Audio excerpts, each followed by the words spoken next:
Good evening 12th class students, मेरे प्यारे बच्चों। लेके माँ सरस्वती का नाम और करते हैं शुरू आज का काम। लेकिन आज का काम शुरू करने से पहले सबसे पहले मैं हेलो एल्किन्स और हेलो एरिन्स के जो हमारे टॉपर्स हैं, जिन्हें हमने स्टार्टिंग में भी दिखाया है, और मैं फिर से एक बार उनको और उनके माता पिता को धन्यवाद देता हूँ कि आपने वास्तविकता में एक ऐसे होनहार बच्चे को जन्म दिया है। या मैं आपकी परवरिश को सल्यूट करता हूं। आपने इतने ईमानदार, इतने पंक्चुअल और इतने शालीन बच्चों की जो आपने परवरिश की है, उसके लिए आप सब मेरी तरफ से, अमित चौहान की तरफ से आप सब बधाई के पात्र हैं। मेरे प्यारे बच्चों, करते हैं शुरू आज का काम।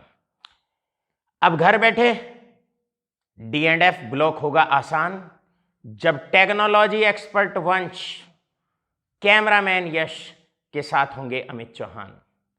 मेरे प्यारे बच्चों, कल वाले लेक्चर में हमने आपको पढ़ाया था और बेसिकली हमने कंटिन्यू कर रहे हैं हम पिछले 4 लेक्चर से, that is properties of D&F block elements. D&F block elements की प्रॉपर्टीज में प्रीवियस लेक्चर में आपको बताया गया and that's basically the alloys formation. आज का लेक्चर हम पिछले वाले लेक्चर के हल्के से रिकैप के साथ शुरू करते हैं। एलॉयज का मतलब होता है होमोजीनियस मिक्सचर ऑफ 2 और मोर मेटल्स। एक मिक्सचर होता है, कंपाउंड नहीं होता, 2 या 2 से अधिक मेटल्स का। और हमने बताया ये लेटिस साइट होती है और बीच में जो गैप होता है इसे इंटरस्टिशियल साइट कहते हैं। ट्रांजिशन मेटल्स के साइज में डिफरेंस बहुत कम होता है और 2 सीरीज का तो साइज लगभग सेम सा ही होता है, जिसके कारण एक ट्रांजिशन मेटल आसानी से चला जाता है अपनी साइड से और दूसरा ट्रांजिशन मेटल आसानी से उसकी लेटिस साइट को ऑक्यूपाई कर लेता है। अर्थात बड़े प्यार से 2 ट्रांजिशन मेटल्स आपस में मिक्स हो जाते हैं, अपना होमोजीनियस मिक्सचर बना लेते हैं, अर्थात एलॉयज बना लेते हैं। यहाँ पर बोर्ड पे क्लियर है, ये जो लेटिस है ये जिरकोनियम का है। इस वाली साइड से एक जिरकोनियम बाहर चला गया और आसानी से उसकी जगह हाफनियम आके बैठ गया, क्योंकि उनके साइज में सिमिलैरिटी होती है। ये हम प्रीवियस लेक्चर में आपको बता चुके थे। और ये जो मिक्सचर बना, ये जो एलॉय बना, ये एलॉय आपका बना है जिरकोनियम का और हाफनियम का। ये जो एलॉय आपका बना है ये जिरकोनियम और हाफनियम का एलॉय बना है। मेरे प्यारे बच्चों, अब जहां तक हम बात करते हैं, this is a alloy of zirconium and hafnium. Alois के अंदर कुछ और कैरेक्टरिस्टिक्स भी हमने आपको बताई थी। पहली कैरेक्टरिस्टिक, ओरिजिनली ये जो क्रिस्टल है जिरकोनियम का है, राइट? तो जिरकोनियम मेटल को यहां पर होस्ट एटम के नाम से पहचाना जाएगा। यहां पर जिरकोनियम की अगर हम बात करते हैं तो इसको हम होस्ट एटम के नाम से पहचानेंगे मेरे प्यारे बच्चों। और अगर हम हाफनियम की बात करते हैं तो हाफनियम क्योंकि यहां पर बाहर से आया है तो इसको गेस्ट एटम के नाम से पहचाना जाता है। इसको हम गेस्ट एटम के नाम से पहचानेंगे। अब यहां पर प्यारे बच्चों, कई बार क्वेश्चन पूछ लिया जाता है। जितने भी क्वेश्चन एलॉयज फॉर्मेशन पर पूछे जा सकते हैं वो तो हमने कल आपसे चर्चा कर ही ली थी। आगे भी किस तरह के क्वेश्चन इस पर पूछे जा सकते हैं, एक बार उन पे हल्की सी चर्चा करते हैं। आपसे यहां पर कई बार क्वेश्चन ये पूछा जाता है, what happens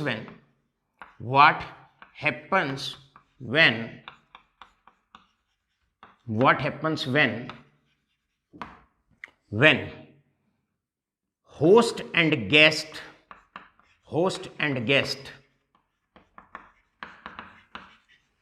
atoms having less difference in size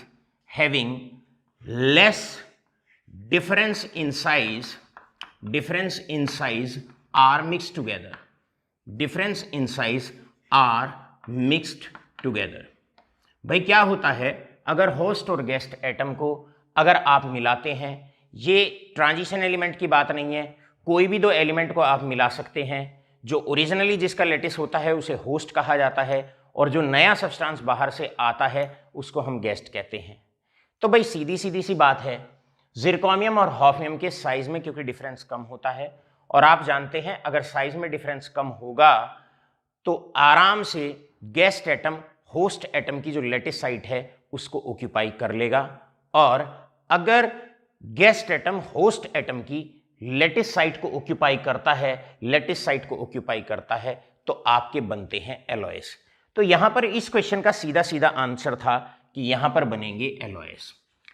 clear है? तो इस एलॉय को जिरकोनियम हाफनियम एलॉय के नाम से पहचाना जाएगा। मेरे प्यारे बच्चों, आपसे यहां पर कुछ और एलॉयस की टर्म्स भी जनरली आप यूज कर सकते हैं।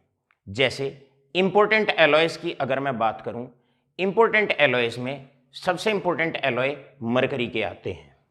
मेरे प्यारे बच्चों, note that important alloys are of mercury. यहां पर इंपॉर्टेंट एलॉयस मरकरी के पहचाने जाते हैं। एग्जाम्पल के तौर पे हम बात करते हैं, अगर हम बात करें, क्लियर, हम बात करते हैं इंपॉर्टेंट एलॉयस ऑफ मरकरी। याद रखेंगे, इंपॉर्टेंट एलॉय में जो मरकरी के एलॉय होते हैं उनको हम अमलगम के नाम से पहचानते हैं। नोट करिएगा, क्या कहा हमने?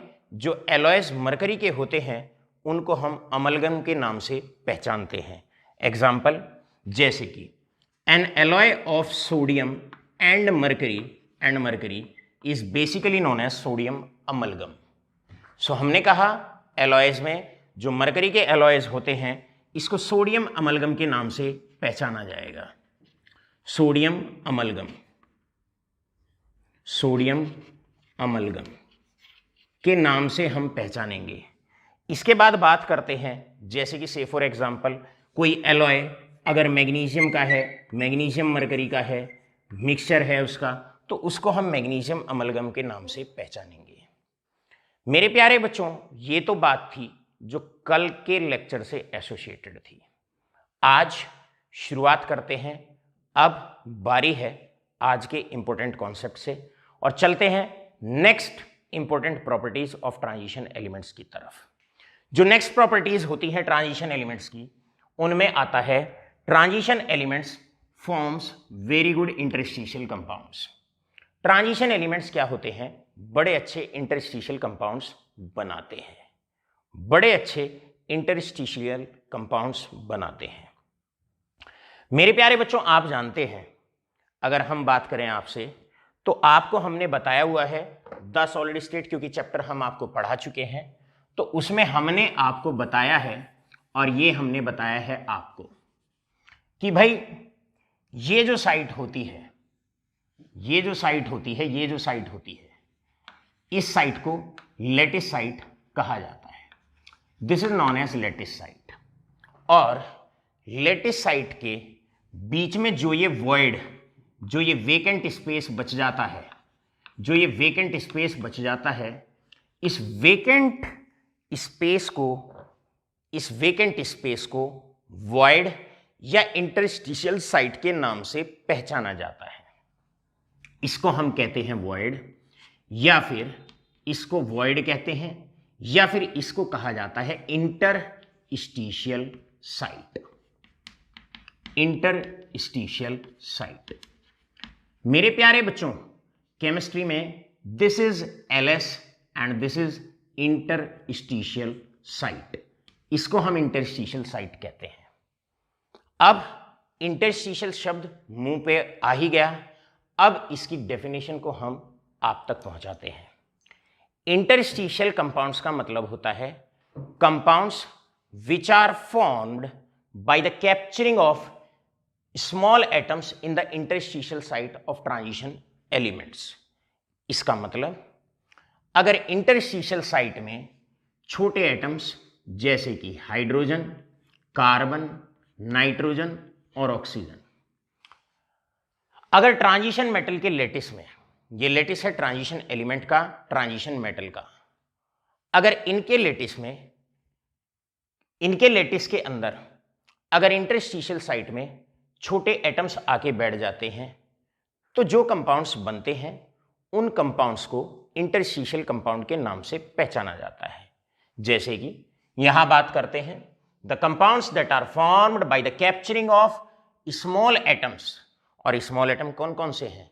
स्मॉल एटम हैं जैसे कि कार्बन, हाइड्रोजन, नाइट्रोजन, ऑक्सीजन, कहां पर आकर बैठ जाएं? Into the interstitial site of transition elements.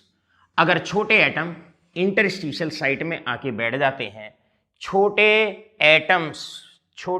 Atoms अगर इंटरस्टिशियल साइट में आके बैठ जाते हैं, तो जो कंपाउंड बनता है उस कंपाउंड को कहते हैं हम, दैट इज इंटरस्टिशियल कंपाउंड्स। मेरे प्यारे बच्चों, क्योंकि सॉलिड स्टेट हमने ही आपको पढ़ाया है तो आप जानते हैं ये चीजें किताबों में ऐसे दिखाई जाती हैं, लेकिन वास्तविकता में सॉलिड में ऐसा तो होता नहीं है। सॉलिड में इतना गैप थोड़ी ना हो जाएगा, राइट। रियल पिक्चर किसी भी लेटिस की ये होती है। इसका मतलब इसका अगर रियल वर्जन देखा जाए तो रियल वर्जन तो इसका ये है इसका रियल वर्जन। यहां पर आप देखेंगे, यहां पर ये रहा हमारे पास मान लो जिरकोनियम, ये रहा जिरकोनियम, यहां पर जिरकोनियम है, यहां जिरकोनियम है, और ये है इंटरस्टिशियल साइट। किताबों में इस इंटरस्टिशियल साइट को हम ऐसे दिखाते हैं, जबकि इंटरस्टिशियल साइट वास्तविकता में इस प्रकार होती है। अब छोटा एटम यदि इस इंटरस्टिशियल साइट में आके बैठ जाता है, छोटा एटम यदि इस इंटरस्टिशियल साइट में आके बैठ जाता है, मान लो यहां पर nitrogen atom, carbon atom, oxygen atom या हाइड्रोजन एटम आके अगर बैठ जाता है, तो जो ये कंपाउंड जिरकोनियम और नाइट्रोजन का बनता है, इस कंपाउंड को इंटरस्टिशियल कंपाउंड के नाम से पहचाना जाता है। पहला क्वेश्चन यहां से बड़ा प्यारा सा, और पहला क्वेश्चन बहुत इंपॉर्टेंट है। फर्स्ट क्वेश्चन, भैया सारे क्वेश्चन मजेदारी तो तब है 12th क्लास स्टूडेंट्स, जब जिस तर्ज पे और जिस लैंग्वेज में क्वेश्चन बोले जाएं और बोर्ड एग्जाम में क्वेश्चन कुछ इसी प्रकार मिल जाए। All right all of you, मेरे प्यारे बच्चों, आपसे पहला क्वेश्चन जो बोर्ड के लिए इंपॉर्टेंट है, transition elements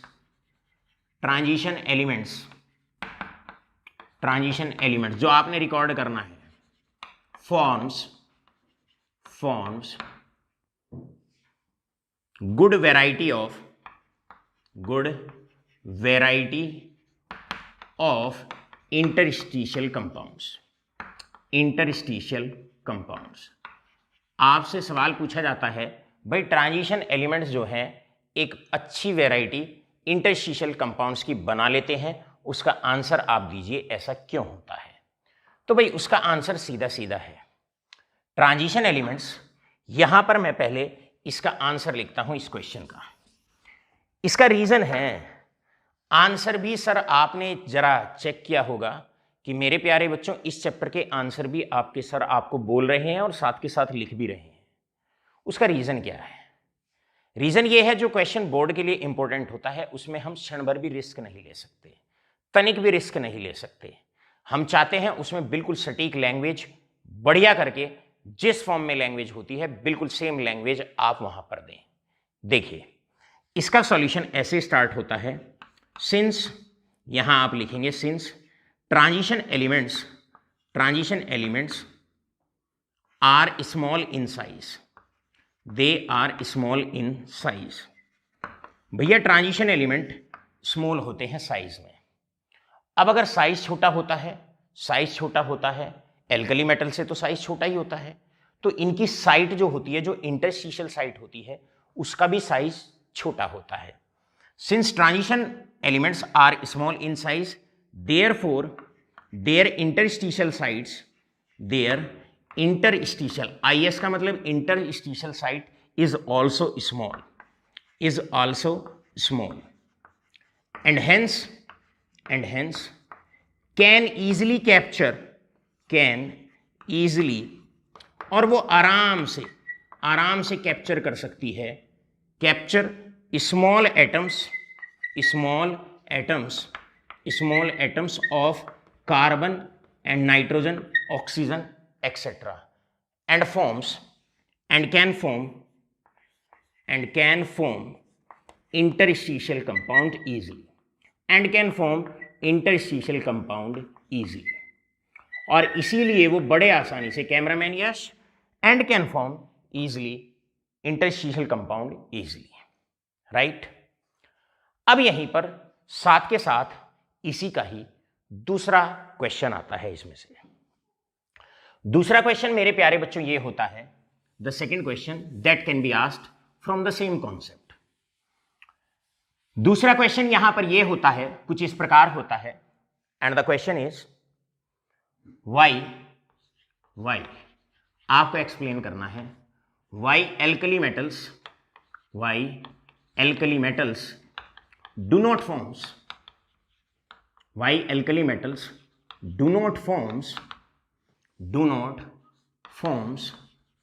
interstitial compounds easily।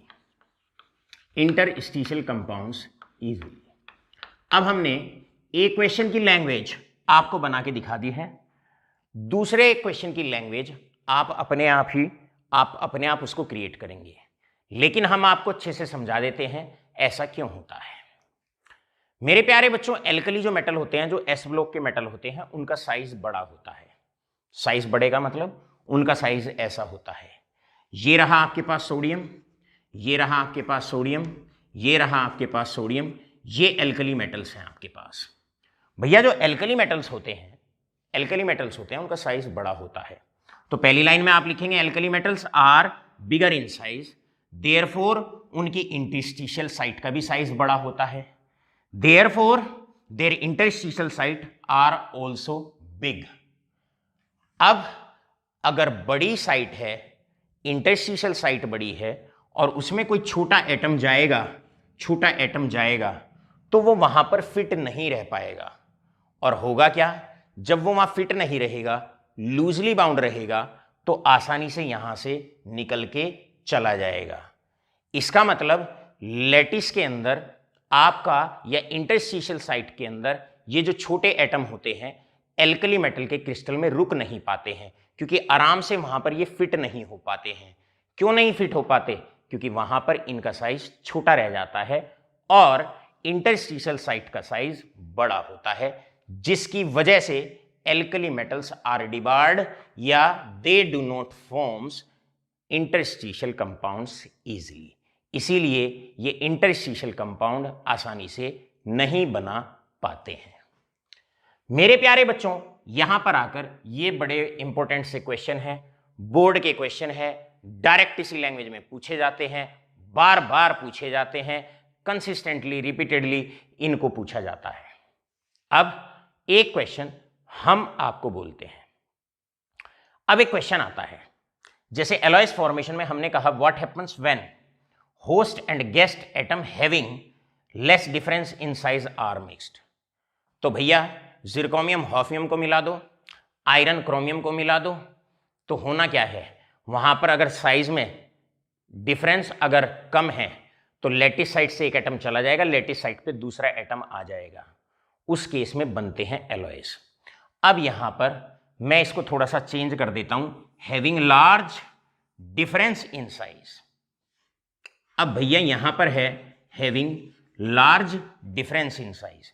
Host और गेस्ट एटम में अगर लार्ज डिफरेंस होता है साइज में, और ऐसे अगर एलिमेंट्स को आप मिलाते हैं या एटम्स को आप मिलाते हैं, तब क्या होता है मेरे प्यारे बच्चों? तब तो यही तो होगा, इनका साइज बड़ा है, इनका साइज छोटा है। आप जानते हैं अगर होस्ट और गेस्ट, ये होस्ट हैं, होस्ट का साइज बड़ा है, गेस्ट का साइज छोटा है, तब जो गेस्ट एटम होगा तब वो लैटिस साइट में न जाके इंटरस्टिशियल साइट में जाएगा, और अगर इंटरस्टिशियल साइट में जाएगा उस केस में बनेंगे इंटरस्टिशियल कंपाउंड्स। तो यहां पर इस क्वेश्चन का जो आंसर रहेगा, इस क्वेश्चन का स्क्रीनशॉट लो और साथ के साथ हिंट में लिख लीजिए। अगर लार्ज डिफरेंस होता है होस्ट और गेस्ट में तो इंटरस्टिशियल कंपाउंड्स बनते हैं, और अगर लार्ज डिफरेंस होता है, अगर कम डिफरेंस होता है साइज में, तो उस केस में एलॉयस बनते हैं। अब एक क्वेश्चन हम आपके लिए देते हैं, होमवर्क के लिए आपको देते हैं। क्वेश्चन है व्हाट आर बड़ा इंपॉर्टेंट है, व्हाट आर नंबर 1, एमसीक्यूज के लिए भी बहुत इंपॉर्टेंट है। What are substitutional solid solutions, substitutional solid solutions and B what are, ये तो रहे आपके सब्स्टिट्यूशनल सॉलिड सॉल्यूशंस की, और दूसरे हैं interstitial solid solutions, interstitial solid solutions. आपने जो चर्चा करनी है, आपने जो अब घर के लिए आपका जो होमवर्क है, जो विचाराधीन है, जिस पे आपको देखना है, सर्च करना है, ढूंढना है, और अगर समझ में आ गया है लेक्चर में ही, बोलते बोलते ही समझ में आ गया, तो उसी के अकॉर्डिंग आंसर दे देना है। क्वेश्चन है what are substitutional solid solution and interstitial solid solutions. यहां आकर हमारा जो पहला पार्ट होता है आज की प्रॉपर्टी का, वो हमने यहां पर समाप्त कर दिया है। आशा करता हूं आप इस पूरे पार्ट को अच्छे से नोट डाउन करेंगे, क्योंकि आप जानते हो जब हम कहते हैं नोट डाउन करेंगे का मतलब स्क्रीनशॉट लेंगे, क्योंकि खटैक से हम इसको करते हैं रब। लेकर आ गए हैं अब next characteristic of transition elements, और नेक्स्ट कैरेक्टरिस्टिक्स है आपकी कॉम्प्लेक्स फॉर्मेशन। किताबी बातों में और जनरल बातों में बहुत बार डिफरेंस आता है। अब हम जैसे कॉम्प्लेक्स फॉर्मेशन की ही बात करते हैं। मेरे प्यारे बच्चों, ज्यादातर एल्कली मेटल्स के जो कंपाउंड्स आप देखते होंगे, जैसे आपने देख लिया कि भाई NaCl, आपने देखा MgSO4, आप जनरली कंपाउंड इस तरीके से देखते हो, या पी ब्लॉक के एलिमेंट्स हैं उनके कंपाउंड्स भी आप जनरली Al2SO4 होल थ्राइस ऐसे आप देखते होंगे। लेकिन जैसे जैसे आप ट्रांजिशन एलिमेंट्स के कंपाउंड ज्यादातर जब आप पढ़ोगे, तो उनमें आप देखोगे कि ट्रांजिशन एलिमेंट्स के ज्यादातर जो कंपाउंड्स हैं वो कुछ इस प्रकार लिखे हुए आपको मिलेंगे। इस प्रकार ज्यादातर आपको जो कंपाउंड्स हैं वो आप देखेंगे। इसका मतलब क्या है, यहां एक्स्ट्रा क्या है ट्रांजिशन एलिमेंट्स के कंपाउंड्स में? ज्यादातर आप केमिस्ट्री में जब भी आप देखोगे तो ट्रांजिशन एलिमेंट्स के कंपाउंड्स आपको इस तरीके से आप देखोगे, स्क्वायर ब्रैकेट के अंदर आप जनरली देखने वाले हो। जबकि एल्कली मेटल्स में और पी ब्लॉक जो मेटल्स होते हैं उनके कंपाउंड्स ज्यादातर स्क्वायर ब्रैकेट में नहीं मिलते हैं। तो इस शब्द की शुरुआत यहीं से हो जाती है, इस शब्द की शुरुआत यहीं से हो जाती है। क्या ऐसे कंपाउंड्स जिनको हम स्क्वायर ब्रैकेट में दिखाते हैं उन्हें कॉम्प्लेक्सेस कहते हैं। लेकिन ये तो पहचान हुई कि कॉम्प्लेक्स का मतलब क्या है। ये बात हुई कॉम्प्लेक्स की, कि अगर किसी भी कंपाउंड को स्क्वायर ब्रैकेट में दिखा सकते हैं तो उसे कॉम्प्लेक्स कहा जा सकता है। मेरे प्यारे बच्चों, कॉम्प्लेक्स की एक और साइंटिफिक डेफिनेशन होती है, और साइंटिफिक डेफिनेशन क्या है? साइंटिफिक डेफिनेशन है कॉम्प्लेक्स की एक ऐसी स्पीसी जहां पर सेंटर में मेटल आयन होता है, सेंटर में मेटल आयन होता है या ट्रांजिशन मेटल आयन होता है, और उसे कुछ ग्रुप्स या तो वे न्यूट्रल मॉलिक्यूल हों, जैसे कि H2O, राइट, H2O है इस प्रकार H2O पानी, या फिर एनायंस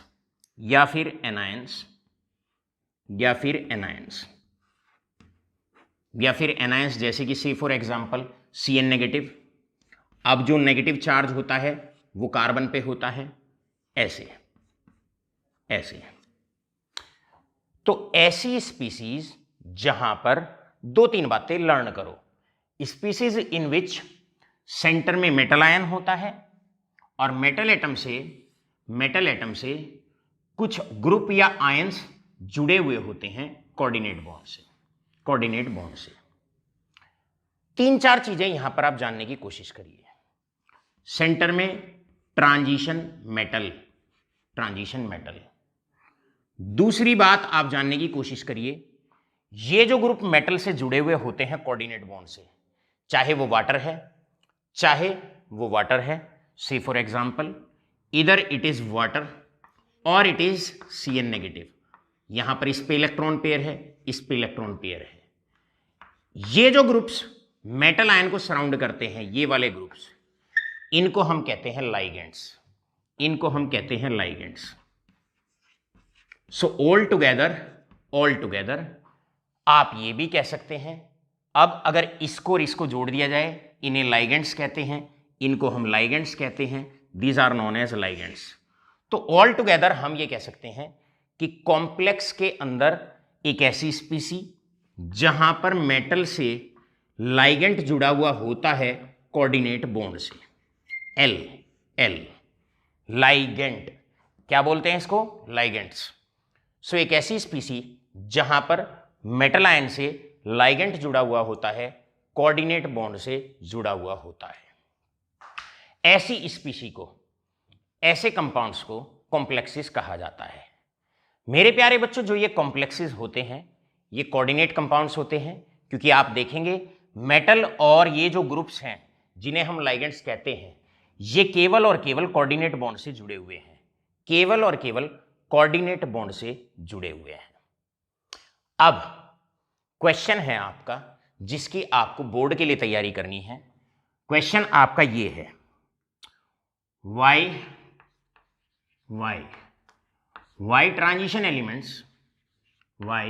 transition elements forms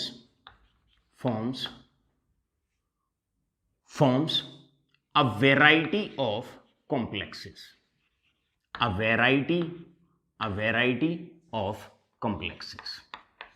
बड़े सारे कॉम्प्लेक्सेस बनाते हैं, इसी तरह के कंपाउंड्स बनाते हैं, बहुत ज्यादा बनाते हैं। जानने की कोशिश करते हैं कॉम्प्लेक्स बनाने के लिए किसी मेटल आयन को के पास क्या क्या फीचर्स होनी चाहिए। यहां पर हमने हेडिंग डाला, सॉल्यूशन भी है और ये हेडिंग भी है, condition for the formation of complex. कौन कौन सी कंडीशन है, conditions for the formation of complex. अगर किसी मेटल को कॉम्प्लेक्स बनाना है, ऐसी स्पीसी बनानी है, कोऑर्डिनेट कंपाउंड बनाने हैं, लाइगेंड से कोऑर्डिनेट बॉन्ड बनाने हैं, तो उसके पास कौन कौन सी कैरेक्टरिस्टिक होनी चाहिए। सबसे पहली कंडीशन इसमें होती है मेटल का स्मॉल साइज होना चाहिए, मेटल का स्मॉल साइज होना चाहिए। दूसरा, मेटल पे हाई चार्ज होना चाहिए, मेटल पे हाई पॉजिटिव चार्ज होना चाहिए। तीसरा, मेटल की हाई पोलराइजिंग पावर होनी चाहिए, हाई पोलराइजिंग पावर मेटल के पास होनी चाहिए। इसके बाद फोर्थ आता है large number of vacant orbitals या वेकेंट डी ऑर्बिटल्स होने चाहिए,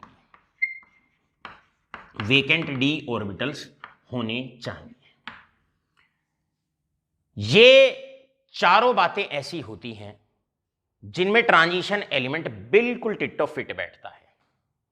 और अगर ट्रांजिशन एलिमेंट इन चारों बातों में बिल्कुल फिट बैठता है तो वो एलओएस या वो कॉम्प्लेक्सेस भी बहुत अच्छे बनाता है। चलो देखते हैं एक एक टर्म का कॉम्प्लेक्स फॉर्मेशन से क्या क्या लेना देना है।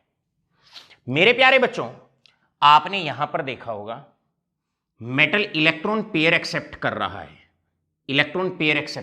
है, during the formation of bond. जब लाइगेंड्स मेटल से बॉन्ड बनाते हैं, और लाइगेंड मैं बार बार कह रहा हूं, किन्हें कहा गया, वे मॉलिक्यूल्स, वे स्पीसी, वे आयंस जो मेटल से कोऑर्डिनेट बॉन्ड से जुड़े हुए होते हैं। अब अगर मेटल को एक कोऑर्डिनेट बॉन्ड इधर, एक इधर, एक इधर, एक इधर बनाना है, तो कोऑर्डिनेट बॉन्ड कैसे बनता है। कोऑर्डिनेट बॉन्ड 11वीं क्लास में आपको बताया गया है कि इलेक्ट्रॉन डेंसिटी ट्रांसफर होती है, पूरा ये एक फुल्ली फिल्ड ऑर्बिटल होना चाहिए, इसके पास मेटल के पास वेकेंट ऑर्बिटल होना चाहिए, और इस प्रकार एक फुल्ली फिल्ड एटॉमिक ऑर्बिटल से वेकेंट ऑर्बिटल में इलेक्ट्रॉन डेंसिटी ट्रांसफर होती है। सो लाइगेंड्स क्या करते हैं, अपने फुल्ली फिल्ड एटॉमिक ऑर्बिटल से मेटल के वेकेंट ऑर्बिटल में इलेक्ट्रॉन डेंसिटी ट्रांसफर करते हैं, और जब एक फुल्ली फिल्ड एटॉमिक ऑर्बिटल से वेकेंट ऑर्बिटल में इलेक्ट्रॉन डेंसिटी ट्रांसफर होती है तो बनता है कोऑर्डिनेट बॉन्ड। क्या बनता है, कोऑर्डिनेट बॉन्ड। तो इसका मतलब मेटल को एक इलेक्ट्रॉन पेयर यहां एक्सेप्ट करना है, एक वेकेंट ऑर्बिटल, एक यहां से एक्सेप्ट करना है, दूसरा वेकेंट ऑर्बिटल, यहां से एक्सेप्ट करना है, तीसरा वेकेंट, इधर से एक्सेप्ट करना है, चौथा वेकेंट। मेटल के पास बड़े सारे वेकेंट ऑर्बिटल्स होने चाहिए। और ट्रांजिशन एलिमेंट्स आप लोग जानते हैं। स्कैंडियम की अगर मैं आपसे पूछूं, अगर मैं स्कैंडियम की आपसे बात करूं तो आप कहोगे सर 3D1, 3D1, 3D1, आप कहोगे 4s2, राइट। तो आप कहोगे क्या इसके पास वेकेंट ऑर्बिटल होते हैं या नहीं होते हैं? स्कैंडियम के पास ये रहा एक वेकेंट ऑर्बिटल, ये रहा एक, ये रहा एक, ये रहा एक, ये रहा। इसी प्रकार टाइटेनियम में एक और इलेक्ट्रॉन आ जाएगा और फिर वेकेंट वेकेंट वेकेंट। सो क्या होता है मेरे प्यारे बच्चों, लाइगेंड्स जो इलेक्ट्रॉन पेयर देते हैं, जो इलेक्ट्रॉन पेयर देते हैं, उनको एक्सेप्ट करने के लिए मेटल के पास खाली ऑर्बिटल होने चाहिए, वेकेंट ऑर्बिटल्स होने चाहिए। और ट्रांजिशन एलिमेंट्स की बड़ी अच्छी सी खासियत होती है। क्या खासियत होती है? ट्रांजिशन एलिमेंट उन्हें ही कहा जाता है जिनका डी इनकम्प्लीट होता है, डी पूरा भरा हुआ ही नहीं होता है। तो इनके पास बड़े सारे वेकेंट डी ऑर्बिटल्स होते हैं जिनमें ये लाइगेंड से आसानी से इलेक्ट्रॉन पेयर को एक्सेप्ट कर सकते हैं, हंसते हुए, खेलते हुए, मुस्कुराते हुए एक्सेप्ट कर सकते हैं। तो ट्रांजिशन एलिमेंट एलॉयज बनाने की जो सबसे प्राइमरी कंडीशन है वो है availability of vacant D orbitals. Transition elements के पास होते हैं। नेक्स्ट प्रॉपर्टी क्या होनी चाहिए? नेक्स्ट प्रॉपर्टी होती है ट्रांजिशन एलिमेंट्स का मतलब मेटल्स का साइज छोटा होना चाहिए। भाई ट्रांजिशन जो मेटल होते हैं वो एल्कली मेटल के बाद आते हैं, इनका साइज एल्कली मेटल से छोटा होता ही है। नेक्स्ट प्रॉपर्टी क्या है? भाई हाई चार्ज होना चाहिए। होता ही है हाई चार्ज। आपसे पूछूं मैंगनीज +7 तक दिखा देता है, +7 तक दिखा देता है, +5 तक दिखा देता है। कितने सारे वेरिएबल ऑक्सीडेशन स्टेट शो करते हैं, हाई चार्ज शो करते हैं। आयरन +3 शो करता है, मैंगनीज +5, +7, क्रोमियम +6 तक दिखा देता है। तो इन पे स्मॉल साइज भी होता है, हाई चार्ज भी होता है। चार्ज, पॉजिटिव चार्ज ज्यादा होना चाहिए। पॉजिटिव चार्ज मेटल आयन पे जितना ज्यादा होगा उतनी जल्दी से इलेक्ट्रॉन पेयर को अपनी तरफ खींचेगा। All right. और तीसरी प्रॉपर्टी है high polarising power. Polarising power का मतलब ही ये होता है बेटा, एक तरीके से इस और इस पॉइंट को अगर इकट्ठा जोड़ दिया जाए, छोटा साइज, चार्ज ज्यादा, चार्ज की डेंसिटी ज्यादा, पोलराइजिंग पावर ज्यादा, मतलब इलेक्ट्रॉन डेंसिटी को अपनी तरफ खींचने की पावर ज्यादा, ये कहते हैं पोलराइजिंग पावर। भैया ट्रांजिशन एलिमेंट्स का स्मॉल साइज होता है, उन पे चार्ज ज्यादा होता है, वेरिएबल ऑक्सीडेशन स्टेट क्योंकि ये शो करते हैं, काफी ज्यादा इलेक्ट्रॉन इनके बॉन्डिंग में चले जाते हैं, तो इनकी पोलराइजिंग पावर अर्थात इलेक्ट्रॉन डेंसिटी को अपनी तरफ खींचने की टेंडेंसी बहुत ज्यादा होती है। पोलराइजिंग पावर हाई होती है, आसानी से इधर से भी इलेक्ट्रॉन खींच लेते हैं, इधर से भी, इधर से भी, इधर से भी, लाइगेंड्स को बांध के रखते हैं, अपने साथ बांध के रखते हैं और आसानी से बना लेते हैं कॉम्प्लेक्सेस। तो आपका आंसर सीधा रहेगा, it is basically due transition elements obeys all favorable conditions for complex formation, favorable conditions for complex formation। भैया कॉम्प्लेक्स बनाने के लिए जो फेवरेबल कंडीशन है ये तो सारी की सारी कंडीशंस को ही फॉलो करते हैं, इसलिए ट्रांजिशन एलिमेंट का स्मॉल साइज होता है, हाई चार्ज होता है, पोलराइजिंग पावर ज्यादा होती है और वेकेंट डी ऑर्बिटल्स लिए घूमते हैं, टहलते हैं, जिससे ये आसानी से क्या कर लेते हैं, बड़े आसानी से, बड़े प्यार से बना लेते हैं कॉम्प्लेक्सेस। अब साथ के साथ जब ये क्वेश्चन आता है तो हम हर प्रॉपर्टी में एक क्वेश्चन तो मेरे प्यारे बच्चों एक क्वेश्चन तो हम अपने आप ही इसके कॉन्ट्राडिक्टरी कर देते हैं, ताकि मेरे बच्चों की कॉन्सेप्ट में जो डेप्थ है वो बेहतरीन करके जाए। अब आपके लिए क्वेश्चन क्या है? आपके लिए क्वेश्चन ये होता है why alkali metals do not forms complexes. Metals do not forms complexes. भैया बताओ फॉर्म कॉम्प्लेक्सेस। तो भैया सीधी सी बात है, सीधा सा आंसर है, हंसते खेलते आप इसका आंसर दे देंगे। ना तो उनका साइज छोटा होता, उनका साइज बड़ा होता है, चार्ज भी +1 या +2 होता है, सोडियम +1, मैग्नीशियम +2, चार्ज कम होता है, पोलराइजिंग पावर, जब चार्ज कम होगा, साइज बड़ा होगा, पोलराइजिंग पावर वीक होगी, इलेक्ट्रॉन पेयर को खींचने की टेंडेंसी अपनी तरफ कम होगी और उनके पास वेकेंट ऑर्बिटल भी नहीं होते हैं। इसीलिए MgSO4 एल्यूमिनियम सल्फेट Al2SO4 बनाते हैं, स्केयर टाइप कॉम्प्लेक्सेस नहीं बनाते हैं, स्पेशल कंपाउंड्स नहीं बनाते हैं। यहां पर आकर आज के हमारे दो बड़े बेसिक से कॉन्सेप्ट खत्म हो जाते हैं। खत्म हो जाता है कॉम्प्लेक्स फॉर्मेशन, खत्म हो जाता है हमारा इंटरस्टिशियल कंपाउंड फॉर्मेशन।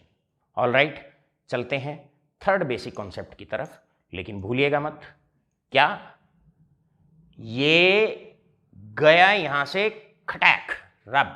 अब चलते हैं थर्ड पार्ट, जो आज के लेक्चर का बहुत ज्यादा क्रूशियल पार्ट है। देखिए थर्ड पार्ट हमारा क्या है, transition metal ions and their complexes are coloured. क्या बात कही हमने कहा जनरली ऐसा पाया जाता है कि जो ट्रांजिशन मेटल आयंस होते हैं पानी के अंदर, या उनके जो कॉम्प्लेक्सेस होते हैं ये कलर्ड होते हैं। मेरे प्यारे बच्चों, ये जो पूरा टॉपिक है, इससे पहले कि मैं इस पे बोलना शुरू करूं, मैं आपको एक बात कहता हूं, और बात ये है, जहां पर डी में 1 से लेके D9 इलेक्ट्रॉन अगर हैं, ट्रांजिशन मेटल आयंस आप पढ़ रहे हैं, ट्रांजिशन एलिमेंट्स आप पढ़ रहे हैं, तो जिनका डी इनकम्प्लीट है, अर्थात जो ट्रांजिशन मेटल आयंस हैं, जिन्हें आप ट्रांजिशन एलिमेंट्स कैसे कहते हो, ये तो कलर्ड होंगे, ये तो कलर्ड होंगे, they will be coloured. Alright, और अगर याद रखेंगे, अगर डी में या तो इलेक्ट्रॉन नहीं है या डी में अगर 10 इलेक्ट्रॉन है, they will be colourless, they will be colourless. चलो जानने की कोशिश करते हैं। तो स्टार्टिंग में टॉपिक शुरू करने से पहले ही हमने कह दिया, याद रखेंगे इस टॉपिक में आगे बढ़ने से पहले आपने केवल उन मेटल आयंस को कलर्ड बताना है और उन कॉम्प्लेक्सेस को कलर्ड बताना है जहां पर डी में 1 से लेकर 9 इलेक्ट्रॉन अगर पाए जाते हैं। ट्रांजिशन मेटल आयन को देखना है, अगर उसके डी में डी सबशेल में 1 से 9 इलेक्ट्रॉन है तो कलर्ड होगा, और अगर डी में इलेक्ट्रॉन नहीं है या डी में अगर 10 इलेक्ट्रॉन है अर्थात वो पूरा भरा हुआ है तो वो कलरलेस होगा। चलो मेरे प्यारे बच्चों जानने की कोशिश करते हैं ऐसा क्यों होता है। देखिए, इस कॉन्सेप्ट को समझाया एक बहुत ही इंपॉर्टेंट थियरी ने, जिस थियरी को कहा जाता है crystal field theory, crystal field theory. अब आगे हम जो भी एक्सप्लेनेशन देने वाले हैं वो देने वाले हैं एक थियरी के बिहाफ पर, और इस थियरी को कहा जाता है क्रिस्टल फील्ड थियरी, CFT, जिसको हम शॉर्टकट में कहते हैं, शॉर्ट फॉर्म में हम CFT कहते हैं। मेरे प्यारे बच्चों, CFT क्या कहती है, क्रिस्टल फील्ड थियरी क्या कहती है?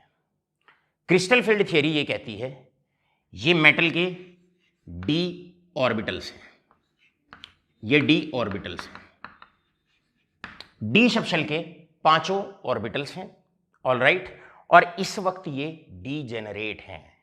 डीजेनरेट का मतलब होता है, डीजेनरेट का मतलब होता है कि इस वक्त इन सब की एनर्जी बराबर है और इसीलिए एक लेवल पे है।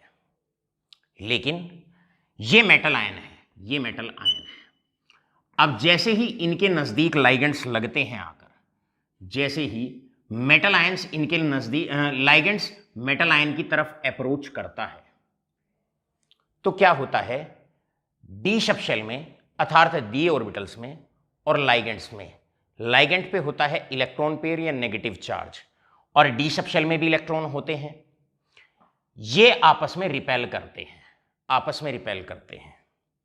11th क्लास केमिकल बॉन्डिंग में आपको बताया जाता है, जब रिपल्शन होता है तो हल्की सी एनर्जी बढ़ती है, अट्रैक्शन से एनर्जी कम होती है। तो इन 5 डी सबशेल के ऑर्बिटल की, डी सबशेल के ऑर्बिटल्स की हल्की सी एनर्जी रिपल्शन के कारण बढ़ जाती है। लेकिन जैसे ही ये लाइगेंड्स और नजदीक आते हैं, जैसे ही ये लाइगेंड्स मेटल के और नजदीक आते हैं, और नजदीक आते हैं, और नजदीक, होता है क्या, जो ये डी सबशेल होता है इसकी जो डीजेनरेसी होती है, मतलब जो डीजेनरेसी का मतलब है एनर्जी अलाइक, एनर्जेटिकली अलाइक, जो इनकी एनर्जी थी वो एक समान नहीं रहती। जैसे ही लाइगेंड मेटल से बॉन्ड बनाता है या जैसे ही कॉम्प्लेक्स फॉर्मेशन होती है, उस दौरान लाइगेंड्स जैसे ही मेटल की तरफ अप्रोच करता है तो जो डी सबशेल होता है उसके जो 5 ऑर्बिटल्स होते हैं वो 2 सेट में टूट जाते हैं। एक सेट 2 ऑर्बिटल्स का ऊपर चला जाता है, उन दोनों की एनर्जी ज्यादा हो जाती है, और एक सेट डी ऑर्बिटल्स का नीचे रह जाता है जिसकी एनर्जी कम रह जाती है।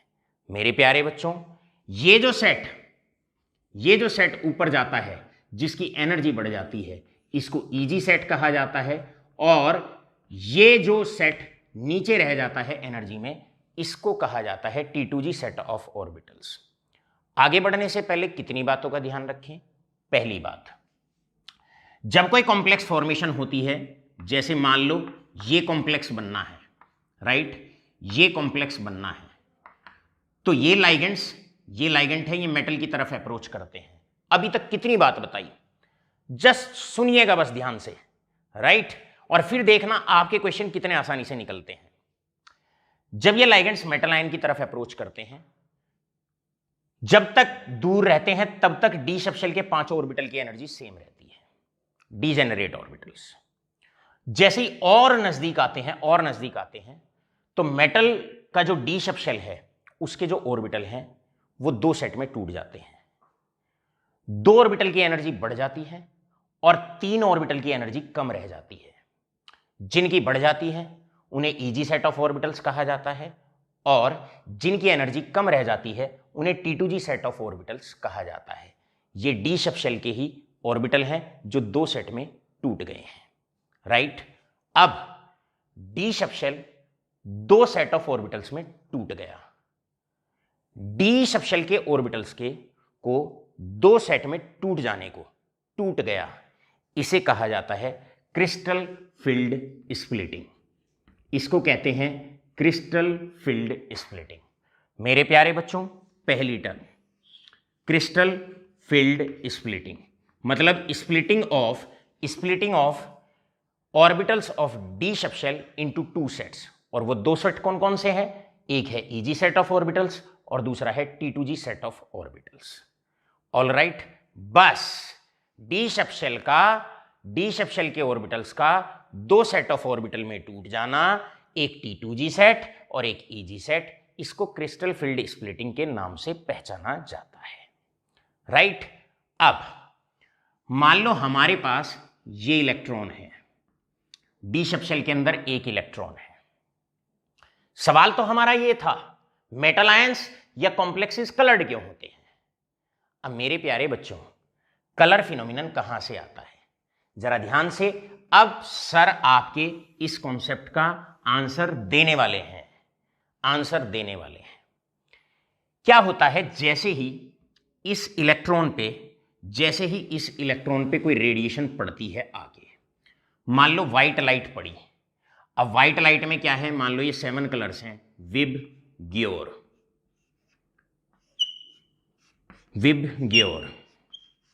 तो ये इलेक्ट्रॉन क्या काम करता है, ये रेडिएशन आके पड़ी इस पर, राइट, ऑल राइट, ये रेडिएशन इस पर आके पड़ी। अब ये क्या करता है, इलेक्ट्रॉन रेडिएशन के कुछ पार्ट को, मान लो इस वाले पार्ट को इसने एब्जॉर्ब कर लिया। जैसे ये कुछ पार्ट को एब्जॉर्ब करेगा, रेडिएशन के कुछ पार्ट को एब्जॉर्ब करेगा और अपर लेवल पे चला जाएगा। मतलब यहां से उठ के ये इलेक्ट्रॉन पहुंच जाएगा यहां। मतलब डी के एक सेट से डी के दूसरे सेट में पहुंच गया, एक डी से दूसरे डी ऑर्बिटल में पहुंच गया, डी से डी में पहुंच गया। इसे बोलेंगे सेकेंड, इसे बोलेंगे डी ट्रांजिशन, डी ट्रांजिशन। तो मेरे प्यारे बच्चों, फिर क्या होता है, रेडिएशन के कुछ पार्ट को, कुछ कलर को एब्जॉर्ब करके लोअर डी सेट से अपर डी सेट में या T2G सेट से ईजी सेट में इलेक्ट्रॉन एक्साइट हो जाता है। अब रेडिएशन का जो कलर बच जाता है उसे वो रिफ्लेक्ट कर देता है, उस कलर को वो रिफ्लेक्ट कर देता है। अब कलर कौन सा रिफ्लेक्ट हुआ? वायलेट, जो कलर हमें दिखाई पड़ता है। तो ये कलर किसकी वजह से दिखाई पड़ा? ये जो रिफ्लेक्टेड रेडिएशन होती है, इसकी वजह से ये जो रिफ्लेक्टेड रेडिएशन है, रिफ्लेक्टेड रेडिएशन या कह लो रिफ्लेक्टेड कलर, या रिफ्लेक्टेड कलर जो होता है ये हमें दिखता है। All right all of you. तो होता है क्या? होता ये है, एक बार जानने की कोशिश करिए, कलर कैसे दिखता है। भैया जब कॉम्प्लेक्स बनते हैं तो मेटल के नजदीक लाइगेंट आते हैं, उस दौरान डी एंड एफ ब्लॉक पढ़ा रहे हैं, डी सब शेल पे से नजर ना हटे पूरे चैप्टर के दौरान। तो जो डी सब शेल के ऑर्बिटल्स होते हैं उनकी एनर्जी बढ़ जाती है। जब लाइगेंट और नजदीक लगते हैं तो डी सब शेल की जो डीजेनरेसी होती है वो खत्म हो जाती है और डी सब शेल आपका दो सेट ऑफ ऑर्बिटल्स में टूट जाता है। डी सब शेल का दो सेट ऑफ ऑर्बिटल में टूट जाना, इस फिनोमिनन को क्रिस्टल फील्ड स्प्लिटिंग कहा जाता है। इसको कहते हैं क्रिस्टल फील्ड स्प्लिटिंग।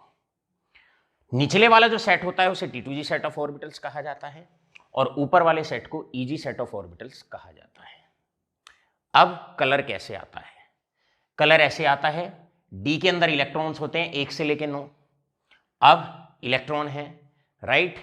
तो होता है क्या, जैसे ही कोई रेडिएशन पड़ती है, जैसे ही कोई रेडिएशन पड़ती है इलेक्ट्रॉन पर, इलेक्ट्रॉन क्या करता है, उस रेडिएशन के कुछ कलर को तो एब्जॉर्ब कर लेता है और एब्जॉर्ब करके उसकी एनर्जी बढ़ जाती है, तो वो अपर सेट में चला जाता है। यहां से चला गया यहां, यहां से यहां चला गया, लोअर डी सेट से अपर डी सेट में चला गया। इस फिनोमिनन को कहते हैं डीडी ट्रांजिशन। एनर्जी का, रेडिएशन का कुछ कलर एब्जॉर्ब करके, कुछ हिस्सा एब्जॉर्ब करके डी से डी में ट्रांजिशन हो जाती है, लोअर डी सेट से अपर डी सेट में चला जाता है। लेकिन इस दौरान क्या होता है, रेडिएशन का जो पार्ट बच जाता है उसे एमिट कर देता है, उसे रिफ्लेक्ट कर देता है। अब इस रिफ्लेक्टेड रेडिएशन या रिफ्लेक्टेड कलर की वजह से आपको कलर दिखाई पड़ता है। All right all of you. ये था पूरा फिनोमिनन जो आपको एक्सप्लेन करना है, transition metal ions and there compounds coloured क्यों होते हैं। सो आप अब इसको ऐसे लिख सकते हैं, मैं आपको नोट्स भेजने वाला हूं राइट आफ्टर द लेक्चर, उसमें साफ साफ मैंने लिख रखा है कि कलर क्यों होता है। तो आप कहोगे during the formation of bonds, आप लिखोगे during the formation of bond by ligands to the metal, ligands as they approaches near the d subshell of the metal, right, the d subshell of the metal gets split into two sets. This phenomenon is known as crystal field splitting. Now after splitting of d orbitals into two sets T2G and EG, जब भी कोई radiation fall करती है, यहां पर d subshell पे fall करती है, तो इलेक्ट्रॉन क्या करता है, रेडिएशन के कुछ हिस्से को एब्जॉर्ब कर लेता है और बाकी पार्ट को रिफ्लेक्ट कर देता है। उस रिफ्लेक्टेड रेडिएशन की वजह से कलर दिखाई पड़ता है। All right all of you. मेरे प्यारे बच्चों, अब बहुत बहुत इंपॉर्टेंट क्वेश्चन आप लोगों से, फटाफट इसको आप क्या करें, फटाफट आप इसका स्क्रीनशॉट लें और मैं अब एक के बाद एक क्वेश्चन इस कॉन्सेप्ट पे आपको समझाता हूं। अब मेरे प्यारे बच्चों, आपसे क्वेश्चन आता है, आपसे क्वेश्चन पूछा जाता है। पहला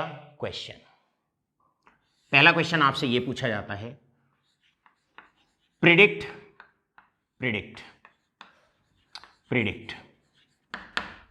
which of the, predict cameraman Yash, predict which of the ions, predict which of the ions will be coloured, आपको यह बताना है will be colored in their aqueous solution, आपको यह बताना है कौन कौन से आयंस इनमें से एक्वस सॉल्यूशन के अंदर कलर्ड होंगे, राइट। कौन कौन से आयंस कलर्ड होंगे? Number one scandium 3 positive, scandium 2 positive, vanadium 2 positive. Number 3 manganese 3 positive. Fourth आपको बताना है जिंक 2 पॉजिटिव, फिफ्थ आपको बताना है स्कैंडियम 3 पॉजिटिव, राइट। चलो भाई शुरुआत करते हैं सॉल्यूशन। जब हमने आपको ये कॉन्सेप्ट पढ़ाना शुरू किया, सो मेरे प्यारे बच्चों आपके ध्यान होगा स्टार्टिंग में ही हमने एक बात कही थी, कलर फिनोमिनन क्यों होता है या कहां पर आयंस कलर्ड दिखाई पड़ेंगे, जहां पर डी के अंदर 1 से 9 इलेक्ट्रॉन होंगे। बस ये चेक कर लो, बात खत्म। अगर 1 से 9 इलेक्ट्रॉन है तो वहां पर क्रिस्टल फील्ड स्प्लिटिंग होगी और फिर डी से डी में ट्रांजिशन होगा, और अगर डी से डी में ट्रांजिशन होगा तो रिफ्लेक्टेड कलर आएगा। किसी भी आंसर में जब जब आपसे कलर फिनोमिना पे आंसर पूछा जाए, 2 शब्द अपने आंसर में जरूर डालना। पहला, क्रिस्टल फील्ड स्प्लिटिंग होगी, और फिर एक इलेक्ट्रॉन लोअर डी से अपर डी में जाएगा, मतलब डी डी ट्रांजिशन होगा। अगर ये दोनों कार्य हुए हैं तो रिफ्लेक्टेड जो रेडिएशन है वो आपको कलर की फॉर्म में दिखाई पड़ेगी, राइट। दोनों लाइनें सटीक करके जमा के लिखनी है। जैसे स्कैंडियम 2 पॉजिटिव, भैया लिखो इलेक्ट्रॉनिक कॉन्फ़िगरेशन। सबसे पहले स्कैंडियम, आयन की डायरेक्ट कभी नहीं लिखनी। अब आप जानते हो यहां पर क्या होता है, यहां पर है आपने इलेक्ट्रॉनिक कॉन्फ़िगरेशन स्कैंडियम की लिखी, दैट इज स्कैंडियम का नंबर 21 होता है, 4s2 and 3d1। All right, आप चाहो तो डायरेक्टली भी इसको लिख सकते हो, ऐसे ना लिख के शॉर्टकट में भी अब आप इसको लिख सकते हो, राइट। कैसे लिखोगे, दैट इज आप लिखोगे 3d1 4s2। स्कैंडियम 2 आयन को बताना है कि पानी के अंदर कलर होगा या नहीं होगा। चलो भाई 2 इलेक्ट्रॉन अब निकाल दो, ये 2 इलेक्ट्रॉन निकल जाएंगे। जब ये 2 इलेक्ट्रॉन निकल जाएंगे तो डी के अंदर हम बात करते हैं, डी के अंदर बचेंगे, भाई चौक देना मुझे जरा, ये वाली चौक दो। अब डी के अंदर आप देखेंगे, डी के अंदर आपके बचते हैं 1 इलेक्ट्रॉन, 1 इलेक्ट्रॉन डी के अंदर आपका बचेगा। और अगर डी के अंदर 1 इलेक्ट्रॉन आपका बचता है, अब यहां चेक करें, आप क्या चेक करेंगे, डी में 1 से लेके अगर 9 इलेक्ट्रॉन है तो yes this will be coloured, बिल्कुल होगा, कलर्ड होगा। फिर आप आंसर भी लिखेंगे कलर्ड क्यों होगा, आप कहो इसमें CFS होगा, और CFS के बाद लोअर डी से अपर डी में इलेक्ट्रॉन ट्रांजिशन होगा और रिफ्लेक्टेड रेडिएशन की वजह से कलर दिखाई पड़ेगा। चलो मेरे प्यारे बच्चों मैंगनीज 3 की बात करो, अब इसकी बात करो। ऑल राइट, इसकी बात करो। Yes this is not good. All right, अब मैंगनीज की बात करो। पहले मैंगनीज की कॉन्फ़िगरेशन आप लिख के बताओ। मैंगनीज की कॉन्फ़िगरेशन होती है 3d5 4s2। अब आपसे मेरा सवाल है, मैंगनीज +3 आयन को आपको बताना है, बताओ भैया। 3 इलेक्ट्रॉन निकाल दो, 2 इलेक्ट्रॉन आप यहां से निकालेंगे, 1 इलेक्ट्रॉन आप यहां से निकालेंगे। जब आप 2 इलेक्ट्रॉन यहां से 1 यहां से निकालोगे तो बचने वाला है आपके पास बचेगा, दैट इज यहां पर आपके पास बचता है, आई वांट दिस, यहां पर आपके पास बचेगा दैट इज 3d4। अब आप बताओ क्या कहा हमने, आप कहोगे सीधा सीधा डी में 1 से लेकर 9 इलेक्ट्रॉन है, बिल्कुल कलर्ड होगा, बिल्कुल कलर्ड होगा। और कलर्ड क्यों होगा, रीजन क्योंकि यहां पर CFS होगा, क्रिस्टल फील्ड स्प्लिटिंग होगी, उसके बाद डी से डी में ट्रांजिशन होगा। और हमने आपको कह दिया अगर डी से डी में ट्रांजिशन होगा, CFS होगा, डी से डी में ट्रांजिशन होगा और रिफ्लेक्टेड रेडिएशन की वजह से कलर दिखाई पड़ेगा। इसके बाद ये था मैंगनीज 3+। अब आपसे पूछते हैं, चलो भाई अब जिंक पॉजिटिव 2 के विषय में बताइए। मेरे प्यारे बच्चों जिंक का नंबर 30, इलेक्ट्रॉनिक कॉन्फ़िगरेशन हो जाएगी दैट इज 3d10 और 4s2। अब जिंक 2 पॉजिटिव आयन को आपने बताना है, यहां से ये 2 इलेक्ट्रॉन आप निकालेंगे। जब ये 2 इलेक्ट्रॉन आप निकाल देंगे, बचने वाला क्या है, ये आपका जिंक 2 पॉजिटिव। 2 इलेक्ट्रॉन आपने यहां से निकाल दिए, 2 इलेक्ट्रॉन जब आप यहां से निकाल देंगे, अब जरा गौर फरमाएं सारे के सारे बच्चे, डी में 10 इलेक्ट्रॉन है, अगर डी में 0 हो या डी में 10 इलेक्ट्रॉन हो तो कंपाउंड होगा आपका कलरलेस। तो ये आपका कलर्ड नहीं होगा, ये होगा कलरलेस, ये होगा कलरलेस। इसीलिए हमने व्हाइट से इसको लिखा है और इनको हमने थोड़ा सा कलर्ड लिखा है। जो कलर हैं उन्हें कलर दिखाओ, जो कलरलेस है, जिनमें रंग ही नहीं है, उन्हें बेरंग दिखाओ। राइट, इस प्रकार ये आपका होगा कलरलेस। मेरे प्यारे बच्चों, आपके पास और भी टाइप क्वेश्चंस के बन सकते हैं। बड़ा प्यारा क्वेश्चन था ये। राइट, चलते हैं नेक्स्ट क्वेश्चंस की तरफ। और नेक्स्ट क्वेश्चन आपके क्या है? नेक्स्ट क्वेश्चन है आपका, जो आपका यहां पर बन सकता है, बड़ा प्यारा सा क्वेश्चन। बताओ भाई, ये जो कंपाउंड है, will this compound will be coloured और कलरलेस?